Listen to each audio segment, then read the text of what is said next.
Précédemment, dans le show killer. Il est temps d'en finir. Il est où le DVD? Show Killer, no voy a dejarte matar esta serie mítica. Si on allait se mater Jurassic Park 3 à la maison.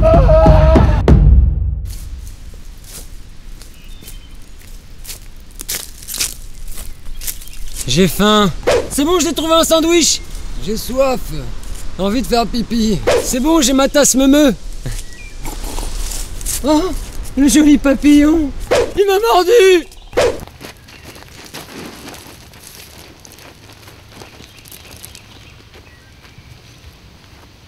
Mira! Mira!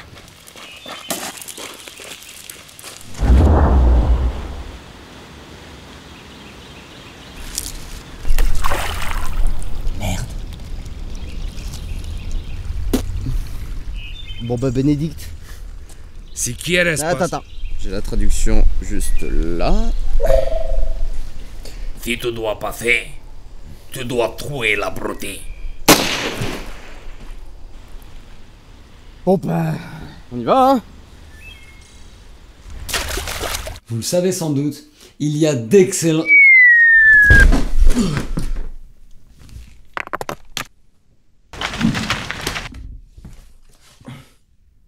Oh non.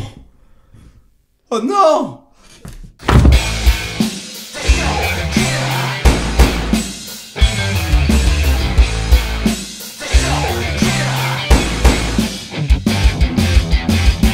Vous le savez sans doute, il existe plusieurs types de séries, que ce soit les anthologies, les séries bouclées, en passant par les feuilletons, voire les shortcoms ou les mini-séries. Mais aujourd'hui, on va parler d'un type bien particulier, les sitcoms. La plupart sont à dominante humoristique, puisque sitcom est l'abréviation de situation comedy, ou comédie de situation.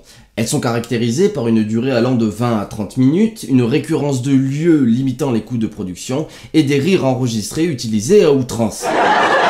Chut. Les sitcoms mettent généralement en scène des situations comiques ou sentimentales au sein d'une famille ou d'un groupe d'amis. Chez les ricains, parmi les plus connus, nous retrouvons Seinfeld, Friends, How I Met Your Mother ou bien The Big Bang Theory. Seulement en France, c'est hélas pas le même prestige, car qui dit sitcom à la française évoque de suite les séries AB Productions. Salut les musclés. Premier baiser. Les années fac. Hélène et les garçons.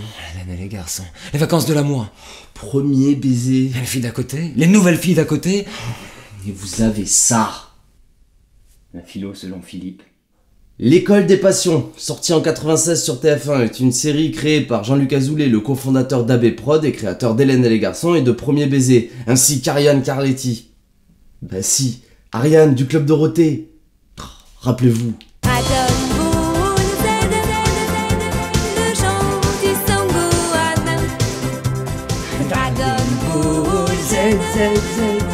Combat tous les méchants.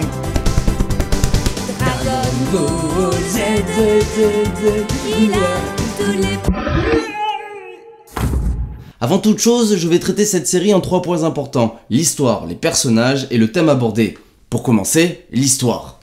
Et vu la pauvreté du scénario, autant vous dire, on va faire bref. Bref, Julie, jeune provinciale belle et douée, arrive à la capitale pour se rendre à la pension des Jonquilles. C'est bizarre, pour moi, pension des Jonquilles, je vois ça. Ou ça. Mais pas ça. Julie rencontre tous les pensionnaires, s'installe, puis se rend au studio des artistes. Elle rencontre le prof dont elle va tomber amoureuse. Non pas lui, non pas elle, ou elle, mais lui. Là, je me suis endormi, mais le chien avait pris la relève. 13 épisodes après, je me suis réveillé. Non, pas l'ours polaire. Je lui ai demandé. J'ai loupé quelque chose. Il m'a regardé, je l'ai regardé, il m'a dit. Non. Je l'ai regardé, il m'a regardé, il s'est endormi. Puis un concours de création de pièces s'est lancé dans l'école. Hey, t'es déjà là toi? Bref, vous allez être spoilé. Au final, c'est Stone et Charden qui l'emportent. Et la portion joue la pièce devant un directeur de salle. Banco pour lui, banco pour eux, c'est l'euphorie générale. Bref, j'ai regardé l'école des patients. Donc, passons aux personnages. Et là, je vais me faire plaisir. Nous avons Julie, jeune et naïve femme de province, fraîchement débarquée à Paname pour devenir actrice. On dirait un pitch de film porno. Non, c'est du TF1, pas du Canal+. Ah ouais? Et t'en fais quoi de la musique alors?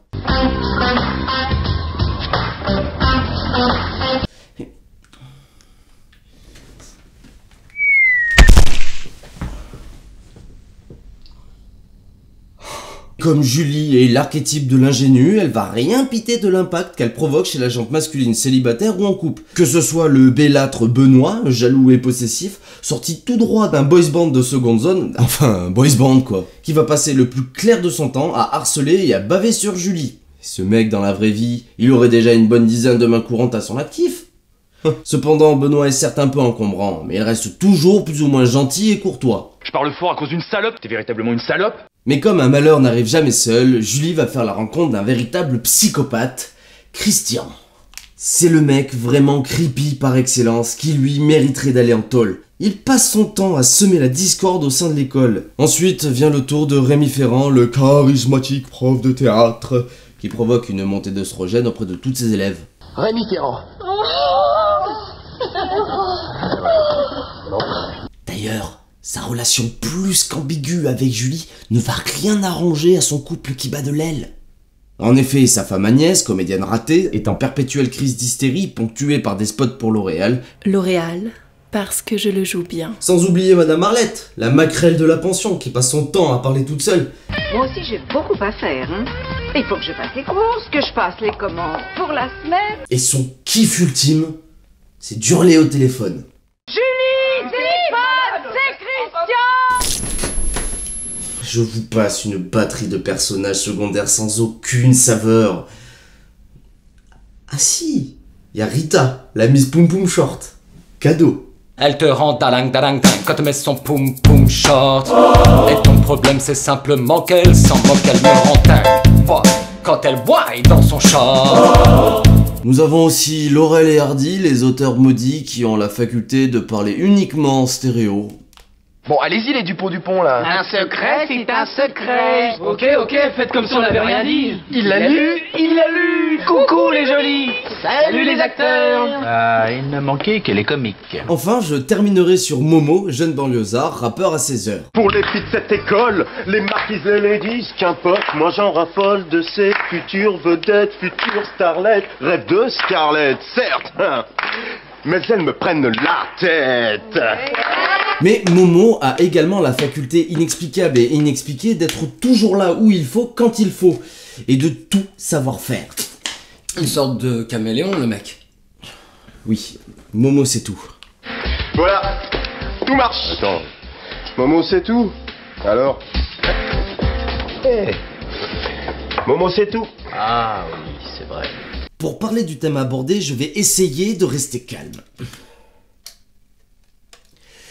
Pour une série parlant du théâtre, il y avait moyen de faire quelque chose de chiadé, parler de la vie d'apprentis comédiens, de la découverte de leur corps, de leur voix, du rapport à l'autre et à l'environnement, la gestion des émotions sur le plateau et comment les professeurs arrivent à gérer ça. Mais qu'est-ce que tu fous là? Pas la caméra. Mais non, ici, AB Prod ne gère rien du tout malgré le fait qu'ils aient posé leurs couilles sur la table. En même temps, on n'a jamais vu un comédien d'AB faire carrière, ils ont tous été mis au placard. Laissez-nous sortir! Laissez-nous sortir, on veut travailler. On est des vrais acteurs! Finalement, ce n'est qu'un prétexte de plus pour créer un énième Hélène et les garçons. Cette série aurait très bien pu s'appeler Julie et ses collègues que ça n'aurait rien changé. Et puis c'est quoi cette grande école que les élèves ont dû payer une fortune pour se retrouver avec 3 pauvres profs, travailler dans une salle ridicule de 2 mètres carrés, et quand bien même progrès il y aurait, on ne les voit jamais jouer. La princesse des Lides de Molière. C'est très bien, mademoiselle. C'est typiquement à cause de ce genre de série que les Français n'excellent pas dans la sitcom, alors que les Américains sont passés maîtres en la matière. Il faut en finir. Tu veux le détruire? Alors, tu fais comment? Cette fois-ci, comment? Comment? À la source.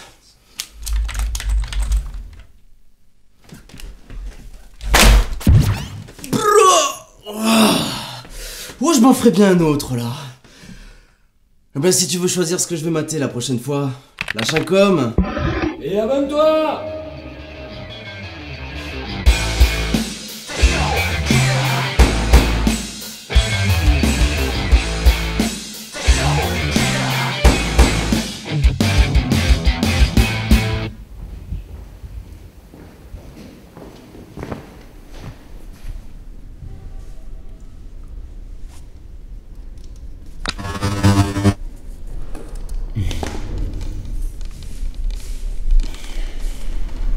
Ouais, mon prochain préféré.